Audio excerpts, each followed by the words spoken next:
Bonjour à tous, j'espère que vous allez bien et que vous passez une belle journée. Alors ici, je vais parler de l'ego spirituel, de l'ego personnel.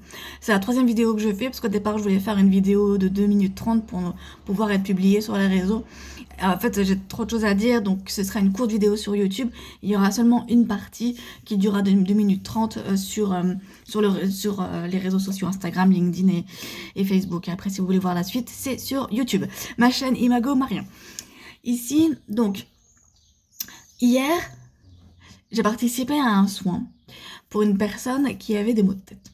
Et ce matin, en promenant mes chiens, parce qu'il se passe beaucoup de choses quand je promène mes chiens, je me suis fait la réflexion de j'ai fait ce soin-là, la personne s'en sentait mieux, et après quand elle a pu aller dormir, elle allait bien. Et puis là, je me suis dit, mais non, Marion, là, ce que tu viens de faire, tu viens de laisser la place à ton ego spirituel. Ce n'est pas moi qui ai guéri cette personne-là, hein, déjà. Ce n'est pas... j'étais présente, j'ai participé, mais ce n'est pas moi qui en soi l'ai fait. Et c'est là, en fait, parce que nous sommes des êtres très autocentrés, des êtres vivants très autocentrés, comme beaucoup d'autres êtres vivants. C'est la nature, elle est comme ça. On est voilà, c'est un mécanisme de survie, hein, voilà, on est assez autocentré. Et c'est justement quand cet autocentrage-là euh, peut être mettre en péril, en fait, si on veut, notre pratique, surtout dans l'énergétique, il est important de savoir se remettre en question et de se dire, ok, non, attends, là, et d'autant plus que ce que je me suis dit dans ma tête était totalement en désaccord avec tout ce que je peux dire pendant mes séances, pendant les formations et les ateliers que je donne sur le développement spirituel et personnel. Donc là, du coup, je me suis auto-corrigée, je me suis dit, mais non, attends, il y a un truc que t'as pas compris là, t'as toujours pas compris ça. Et, et du coup, je me suis dit, ok, réellement, qu'est-ce qui s'est passé? Ce qui s'est passé, c'est que les événements, l'univers, les énergies, l'âme de cette personne et la mienne ont un peu manœuvré, hein, pour faire en sorte que on se retrouve à ce moment-là tous les deux ensemble, et que cette personne-là ne se sente pas bien à ce moment-là. Donc là, ça va couper. Si vous voulez la suite, vous pouvez aller sur YouTube. Et qu'à ce moment-là, voilà, cette personne-là n'allait pas bien. Et du coup, qu'il était possible que je me mette à disposition pour faire ce soin-là. Et de l'autre côté aussi, cette personne-là était disposée à recevoir aussi ce soin. Donc elle-même aussi a travaillé. Et d'ailleurs, c'est ce qui se passe pendant les séances avec les personnes que je rencontre, ou même pendant les formations et les ateliers. Les séances fonctionnent uniquement lorsque la personne est disposée à faire ce travail sur elle. Ce travail sur elle n'est pas forcément facile, parce qu'il y a quand même des remises en question, parce qu'on touche des sujets, et ça en plus, moi j'adore ça, c'est toucher des sujets qui sont hyper sensibles, qui font mal. C'est pas, je suis pas sadique, vous inquiétez pas, je fais tout dans la douceur et dans le calme, mais on touche des sujets qui sont hyper touchy en fait. Touchy, touché, bref, vous avez compris. Et c'est parce que la personne qui vient me voir est disposée à recevoir ce soin. C'est parce que moi qui suis là dans mon cabinet, ou là en l'occurrence j'étais dans le domaine privé, je suis disposée aussi à pratiquer ce soin, à participer à ce soin. Et parce que aussi, nos deux âmes, mais les guides, les énergies qui sont autour, la nature aussi, parce que je fais beaucoup appel à la nature. En ce moment, j'utilise énormément mon tambour chamanique pour les soins, ce qui permet encore d'aller plus loin. J'adore ça, je kiffe. Et je suis contente parce que les personnes qui reçoivent ces soins avec le tambour, eh bien... on donne des retours positifs, donc du coup bah, ça me confirme et ça me conforte encore plus dans ce choix-là. Mais j'ai de nombreuses personnes, et c'est normal que c'est de la politesse, parce que c'est ce qu'on nous a appris, qui nous disent, waouh, qui nous disent à tout thérapeute énergétique, ou même psychologue, ou même toute personne accompagnant, waouh, merci, c'est grâce à toi que j'ai pu passer ce chemin-là, c'est grâce à toi que j'en suis là aujourd'hui, nanana. Et à chaque fois, je réponds, mais non, en fait, non. C'est toi qui as pris rendez-vous, c'est toi qui as payé, c'est toi qui a accepté ce soin, qui a absorbé ce soin. Moi, en fait, je ne suis qu'un Et c'est pas péjoratif en fait, parce que c'est mon rôle, c'est ça. Et c'est le rôle de tous les praticiens, que ce soit dans l'énergétique, comme un médecin, ou non énergétique, comme un médecin par exemple, comme un urgentiste, comme un chirurgien, etc. Ou un psychologue sans être forcément dans l'énergétique. C'est que mon rôle est d'être là à disposition. Et donc, pendant ces moments-là, moi je m'occulte en fait. Par exemple, pour le soin que j'ai fait hier, en plus hier j'étais crevée, j'étais éreintée, oui. C'est que j'ai mis de côté ma fatigue, j'ai mis de côté mes envies. Ah, il y a un chien dehors. Et à ce moment-là, j'étais à 100% sur la personne en fait.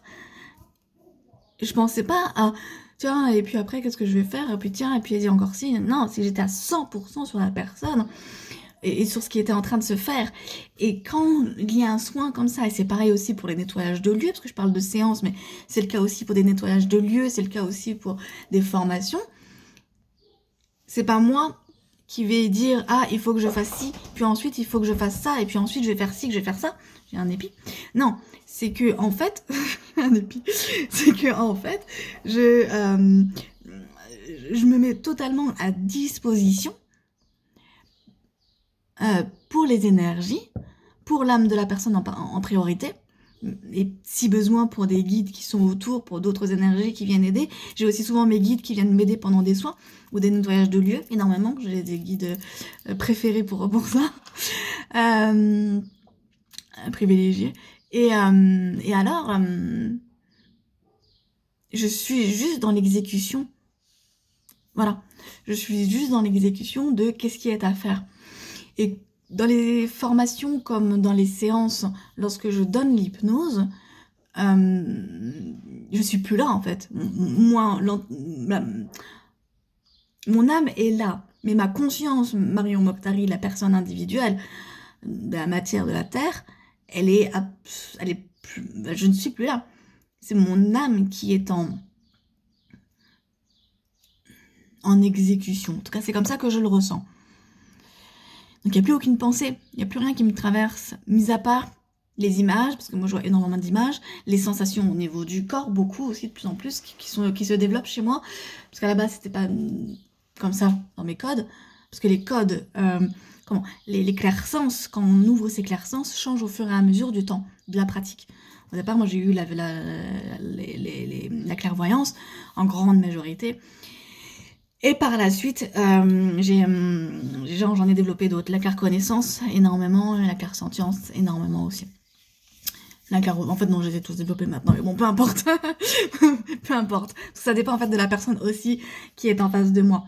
Selon la personne, en fait, sur qui je pratique ce soin, eh bien, il y a un ou l'autre des clairsens qui va ressortir. Voilà. Parce que mon âme finalement continue de s'adapter, comme je disais tout à l'heure, aux besoins de l'autre personne. Donc, à ce moment-là, c'est un acte de pure bonté. Et dire par la suite, ne serait-ce que dans son mental, je sais pas comment dire, j'ai pas encore tout à fait clarifié ça, mais j'ai fait ce soin-là,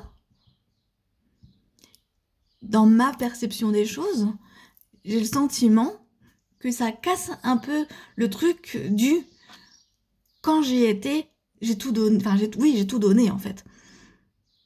Et c'est comme si je reprenais une partie en disant tu sais quoi, c'est moi qui l'ai fait. Comme un enfant. Non, c'est à moi. Vous voyez. Donc ça demande aussi énormément de maturité au final. Énormément de maturité et de discussion avec son ego. Voilà. Donc j'espère que c'était assez clair. En tout cas, je vous fais de gros bisous. Je vous souhaite une excellente journée. Je vous dis à très vite. Oh, attendez, j'ai pas fini. Pour information, au niveau des formations, je propose 3 formules. Il y a la formule individuelle. Sur la formule individuelle, c'est soit en matinée, soit en journée, selon les dispos, selon le budget, parce que le prix forcément n'est pas le même. Soit soit Formation en groupe, formation de groupe, et elle commence, la nouvelle formation là, de groupe, je l'ai ouverte au 16 septembre, soit en atelier, soirée médiumnité, je vais y arriver, soirée médiumnité, et le prochain atelier a lieu le 21 juin, et il reste 2 places, voilà. Donc, vous pouvez voir toutes ces informations sur mon site internet. Vous pouvez me contacter aussi pour avoir des informations. Donc, pour l'individuel, c'est 150 € la matinée ou l'après-midi, ou alors 350 la journée. Pour la formation en groupe, c'est 95. C'est toute une matinée de 9h à 13h. Et pour l'atelier soirée médiumnité, c'est 50 €. Et c'est de 19h à 21h30. Voilà. Donc si vous êtes intéressé, si vous avez des questions, je reste toujours disponible. Je vous fais des bisous, enfin, et puis à très vite. Bisous, ciao, ciao.